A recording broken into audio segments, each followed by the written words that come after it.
At 19, I was hired for the role of a correctional officer. I was one of the youngest there at the time, working at one of the most dangerous prisons in Australia. There were good times where the men I worked with would better themselves and make something out of their lives afterwards. But I saw all manner of things, from courtyard fights to public masturbation to murder and suicide, but none of that really stuck with me. You would think so, but no. But the one thing that did stick through my time there was a short-lived and supernatural experience. There was not a single drop of blood spilled, yet it was one of the most horrific and mind-altering things I had ever witnessed. It was a night shift. I came in at 7 p.m. We very rarely did night shifts, and this is one of my first since finishing my training. What usually was a staff of 200 people had dwindled down to no more than 30 by 10 p.m. We weren't left alone exactly, but we generally did rounds on our own every hour or so. I was prepared and ready to take on the night, and being the youngest on the team, presumably the most naive, there were rounds of light-hearted teasing directed towards me. You'll have aged to 60 by the end of the night. Be aware of the crazies, young Padawan. All sorts of naivety. The start of the shift was quiet, peaceful almost, no issues, no weird bumps in the night. The inmates were quiet, dead asleep in their cells, but around 4 in the morning exhaustion was starting to sink in when I saw a figure shift at the corner of my eye, just outside the guard tower. At that point I had just brushed it off as being sleep deprived and left it to my exhausted mind and overreactive imagination. However, when I saw the figure move back to where it first initially moved, my alarm bells started going off. As quiet as I could, I turned in my chair to slowly face the windows that overlooked the courtyard, focusing my eyes on where I saw the figure move, attempting to peer through the darkness. And I saw it. Just a vague shadow. There was something there. Now usually if we saw something strange, we immediately radioed in case it was a loose inmate. However, this thing was oddly shaped, inhuman, so I chalked it up to being an animal. But as large as it was incredibly unlikely. This was a max security prison. Nothing larger than a rat should be getting in. It took my tired brain longer than it should have to process this information. Moments passed in my weary mind as I kept focusing in the direction of the odd shape.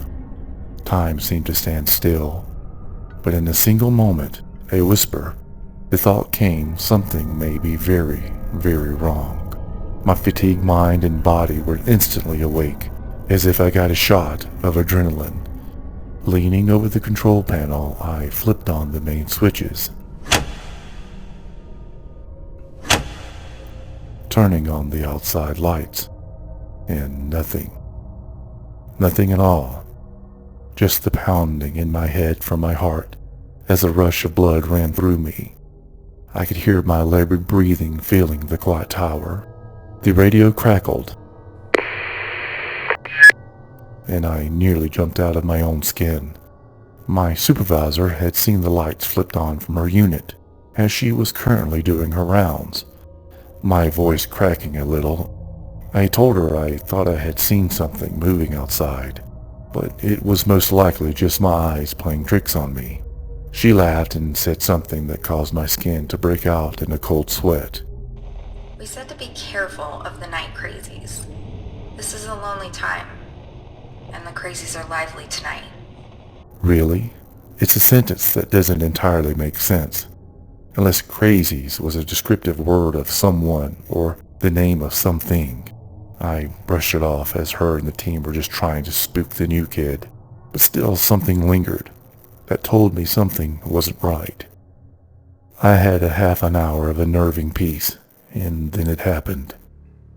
Except this time it wasn't outside. It was coming from the inside. It started simple, just a light tapping, almost too faint to hear. Maybe it's one of the inmates in their cells. Inmates would get restless if they were confined in their cells too long. Tapping to banging, even blood-curdling screams. After a few minutes of thought, it dawned on me. It was coming from one of the unoccupied cells. I was still alone at this point, but my partner should have been arriving back soon after finishing their rounds. Looking through the thick plexiglass, I stared at the cell door for a few minutes, when suddenly the tapping stopped.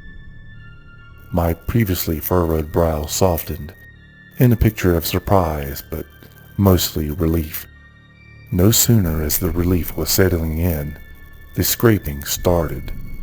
A long, painful sound, like someone drawing their nails across a blackboard. I cringed at the sound initially, but then the fear took over. It was hard to swallow.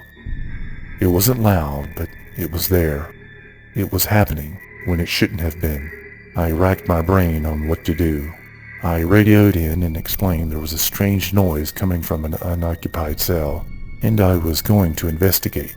My partner gave an affirmative, and reported they would only be a few more minutes. That is probably nothing, that I don't need to wait for them to check in on the cell. I wished he had asked me to wait. In fact, I was praying he would. Keeping my composure, I stood up, unlocking the tower door connected to the cell unit, and walked directly to the cell in a daze, without hesitation. This outwardly confidence was at war with my insides. My heart was slamming. My brain was screaming for me to stop. My stomach was tied up in knots, and even with all these warning signs that something was terribly wrong behind that door, it still didn't stop me from reaching for the latch. I opened the door, not turning on the cell light. All the cell lights turn on at the same time, and I didn't want to wake the inmates. The only light poured in from the central unit, my own shadow blocking most of it, letting a few dim streams through. I stepped in.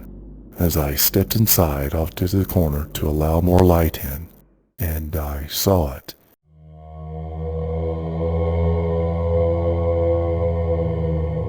I was frozen in fear, staring at the back of whatever this thing was. It was crouched with a humanoid figure. Its skin was a sickly grayish-green color. Its legs bent backwards, with its kneecaps facing me. Its limbs were long and skinny, its joints large and bulbous, protruding from underneath its odd skin. It didn't even acknowledge me. It just raised its long arms up above its head, placed the tips of its grotesque fingers against the concrete wall of the cell, and slowly dragged its fingers down. I had been silent until this point. The fingers were halfway down its path when my breath escaped me.